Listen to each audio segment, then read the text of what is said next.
Dear student अस्सलाम वालेकुम। आज हम 9th क्लास की फ़िज़िक्स का चैप्टर नंबर 2 पढ़ रहे हैं और जो हमारे पास टॉपिक है वो 2.7 motion of freely falling bodies. तो आज़ादाना गिरते हुए अजसाम की हरकत के बारे में आज पढ़ेंगे कि इसके अंदर ये सारी डिटेल ये है कि किसी बुलंदी से यानी कि किसी भी हाइट पर जाकर अजसाम को गिराएंगे और उनका मुशाहिदा करेंगे, उनकी हरकत का मुशाहिदा करेंगे कि क्या जब वो ज़मीन के करीब आते हैं तो उनकी वेलोसिटी में कमी होती है या इंक्रीज़मेंट होती है या डिक्रीज़ होती है या उसमें कोई तब्दीली नहीं आती, रिमेन कांस्टेंट ही रहते हैं। तो यहाँ पर देखें इसके अंदर ये चीज़, drop an object from some height and observe its motion, यानी कि कहीं किसी भी हाइट पर कोई चीज़ हम कोई बॉडीज़ को या किसी मैस को आप नीचे गिराएंगे और उसकी मोशन का मवाजना करेंगे, मुशाहिदा करेंगे। Does its velocity increase, decrease और रिमेन कांस्टेंट, यानी कि क्या उसकी वेलोसिटी में तब्दीली आती है या नहीं आती, कि आती है तो ज़्यादा आती है या कम आती है या रिमेन कांस्टेंट रहती है। तो इस चीज़ को गलीलियो ने, पहला साइंटिस्ट था गलीलियो, जिसने इस चीज़ के बारे में डिटेल से बताया कि किस तरीके से क्या बॉडी में तब्दीली आती है या नहीं आती। यहाँ पर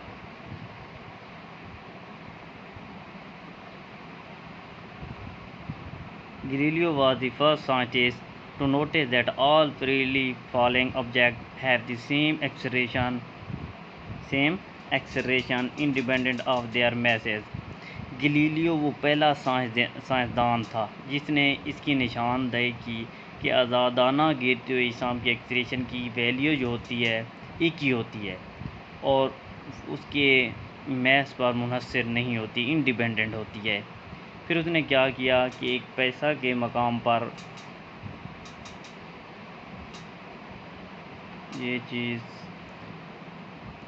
फिर उसने क्या किया कि उसने पैसा के झुके हुए मीनार से मुख्तलिफ अजसाम के डिफरेंट टाइप के मैसेज को ऊपर से नीचे फेंका, यानी कि कुछ छोटे फेंके, कुछ बड़े फेंके, कुछ उससे बड़े फेंके, और फिर उसने मुशाहिदा किया कि आज़ादाना गिरते हुए नीचे फेंके। आज़ादाना गिरते हुए अजसाम की एक्सेलरेशन को ग्रेविटेशनल एक्सेलरेशन कहते हैं, ठीक है। तो वो सारे क्या कर रहे थे कि सेम ही नीचे आ रहे, उनकी एक्सेलरेशन सेम ही थी, क्योंकि उसकी जो वैल्यू एक ही आ रही थी। और जब वो नीचे आ रहे थे तो उनकी जो एक्सेलरेशन थी उसको उसने नाम क्या दिया, ग्रेविटेशनल एक्सेलरेशन का। क्योंकि हम जब बॉडी यानी कि कार या कोई भी चीज़ है सरफेस के ऊपर मूव कर रही होती है ज़मीन के ऊपर, तो क्या हो रही है, उसकी जो एक्सेलरेशन को हम ए से शो करते हैं और उसको एक्सेलरेशन का नाम देते हैं। उसकी वैल्यू भी हमारे पास क्या होती है, 10 मीटर पर स्क्वायर ही होती है। लेकिन जब हाइट की बात आती है, हाइट से कोई चीज़ नीचे आ रही होती है तो उसके अंदर ग्रेविटी की बात आ जाती है, ग्रेविटी शामिल हो जाती है, तो इसको हम कहते हैं कि ग्रेविटेशनल एक्सेलरेशन कहते हैं। और इसकी भी वैल्यू सेम होती है, 10 मीटर पर स्क्वायर ही होती है। और यहाँ पर एक और बात आती है कि जब आप उस चीज़ को, वो चीज़ नीचे आ रही होती है तो उसकी जो ग्रेविटेशनल एक्सेलरेशन होती है वो क्या होती है, वो पॉजिटिव होती है। और जब ऊपर जा रही होती है तो उसकी जो ग्रेविटेशनल एक्सेलरेशन होती है वो क्या होती है, नेगेटिव होती है। अब तो ये चीज़, it denoted by g on the surface of the earth, its value is approximately 10 metre per square. तो इसकी वेलोसिटी कितनी होती है, सॉरी एक्सेलरेशन कितनी होती है, 10 मीटर स्क्वायर ही होती है। इसको भी ग्रेविटेशनल एक्सेलरेशन का नाम दिया जाता है। For bodies falling down freely g is positive and is negative for body moving up. वही बात, जब यानी कि कोई भी बॉडी, कोई भी चीज़ ऊपर की तरफ जा रही होती है तो उसकी जो ग्रेविटेशनल एक्सेलरेशन होती है वो क्या होती है, नेगेटिव वैल्यू में आ रही होती है, नेगेटिव होती है। और जब वहाँ से ऊपर से नीचे की जानिब आ रही होती है, यानी कि टुवर्ड दी अर्थ आ रही होती है, ज़मीन की जानिब आ रही होती है, तो उसकी ग्रेविटेशनल एक्सेलरेशन जो होती है वो क्या होती है, उसकी जो वैल्यू होगी वो पॉजिटिव होती है। तो इसी तरीके से हम देखते हैं, अब नीचे वाली जो एग्जांपल पड़ी है कि यहाँ पर वो कुछ चीज़ें ऊपर से फेंकते हैं और फिर वो डिटेल पूछता है कि इसकी हाइट कितनी होगी या उसकी जो फाइनल वेलोसिटी होगी वो कितनी होगी। यहाँ पर देखें इसके अंदर ये चीज़, stone is dropped from the top of a tower, यानी कि एक वो स्टोन फेंकता है नीचे की जानिब, छोटा सा टुकड़ा है, वो नीचे जब फेंकता है तो वहाँ उस वक्त उसकी जो हाथ में भी अब उसने पकड़ा हुआ है, तो मतलब इससे है कि जो पहले स्टोन की इनिशियल वेलोसिटी होगी वो ज़ीरो होगी, क्योंकि अभी उसके हाथ में है, उसके अंदर कोई वेलोसिटी नहीं है, कोई हरकत नहीं है। तो मतलब क्या है कि उसकी जो इनिशियल वेलोसिटी अभी है, शुरू वाली वेलोसिटी है, वो ज़ीरो होगी। The stone hit the ground after 5 second. 5 second के बाद वो जो ज़मीन पर टकराता है, वो स्टोन आकर टकराता है। 5 सेकेंड लगते हैं उसको नीचे आते आते। तो टाइम कितना लगा हमें? 5 second. Find the height of the tower. एक तो वो पूछते हैं कि इसकी हाइट कितनी होगी, मतलब वो जो सफ़र करके आता है वहाँ ऊपर से नीचे की तरफ, तो वो एस होता है। उसको हम किस में, जब ग्रेविटी की बात आती है तो एस को हम चेंज कर देते हैं एच के अंदर, ठीक है। तो इसके पहले मैं आपको ये चीज़ दिखा दूँ, थोड़ी सी यहाँ पर आ जाएं। ये चीज़ equation of motion for bodies moving under gravity, जब वो ग्रेविटी की बात कर रहा होता है तब ये चेंज हो जाती हैं तीनों इक्वेशनें। इसके अंदर देखें यहाँ पर, तो फर्स्ट इक्वेशन को देखें, ये हमारे पास कौन सी है? फर्स्ट है। तो यहाँ पर उसने जी लगा दिया, हालांकि यहाँ पर क्या था? एक्सरेशन ये वाली ए था। तो ए जो होगा ये तब्दील जी में हो जाएगा, और यहाँ ये दूसरी इक्वेशन, ये हमारे पास कौन सी है? दूसरी इक्वेशन है। तो इसके अंदर देखें तो यहाँ पर उसने एस की जगह एच लगाया हुआ है, तो ये भी तब्दील हो जाता है, यानी कि जो एस होगा वो एच में तब्दील हो जाएगा, और जो जी होगा ना ये वाला, वो सॉरी ए जो होगा वो जी में तब्दील हो जाएगा। इसमें यानी कि ग्रेविटी की फॉर्म में जब वो चीज़ें होती हैं, तो इसलिए इसने क्या किया है कि यहाँ पर, यहाँ आ जाएं ये चीज़, तो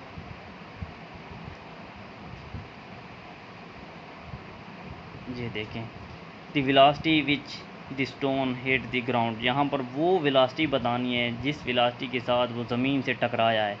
तो यानी कि फ़ाइनल वेलोसिटी हमने बतानी है, और क्या है कि हाइट को फाइंड आउट करना है। तो इसकी हमने पढ़ा था कि इनिशियल वेलोसिटी हमारे पास कितनी थी? ज़ीरो थी, और जो हमारे पास थी इसकी ग्रेविटेशनल एक्सलेरेशन, तो वो होती है हमारे पास क्या? कांस्टेंट होती है। ग्रेविटेशनल एक्सलेरेशन जी 10 मीटर पर स्क्वायर, ये कांस्टेंट होती है। इसको जो वहाँ से ऊपर से नीचे की तरफ आते हुए टाइम लगा वो हमारे पास 5 सेकेंड था, और इसका जो डिस्टेंस यानी कि एच जो है, इसकी हाइट, वो हमने फाइंड आउट करनी है। इसके अलावा इसकी जो फाइनल वेलोसिटी थी वो भी हमने फाइंड आउट करनी है।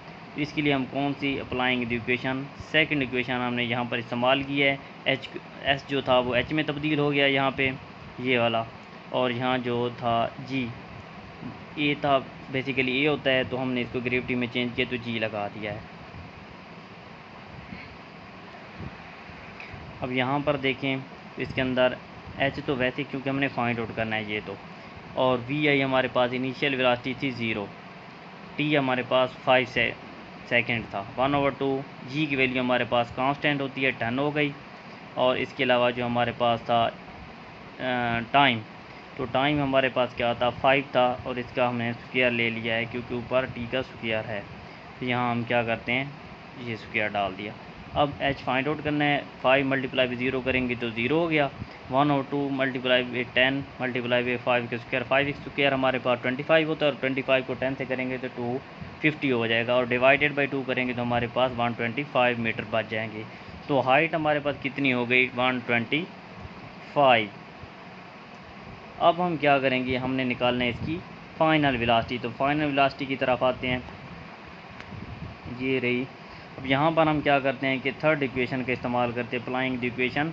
ये हमारे पास होगी third equation, 2aH equal to v f square minus v i square होता है। तो यहाँ पर ए और जी को चेंज किया है हमने, एच और जी के अंदर इस्तेमाल कर दिया है। अब इनकी वैल्यू पुट करते हैं, तो वैल्यू के अंदर देखें तो वी एफ वैसे आ जाएगा हमारे पास, इनिशियल वेलोसिटी 0 हो गई। 2 वैसे आ जाएगा, और जी की वैल्यू कांस्टेंट होती है। एच हमारे पास पहले हमने निकाल रखा है 125 मीटर हो गया। तो v f square is equal to 2500 metre square s minus, यानी कि मीटर स्क्वायर पर स्क्वायर हो गया हमारे पास। तो यहाँ पर हमें क्या सिर्फ चाहिए?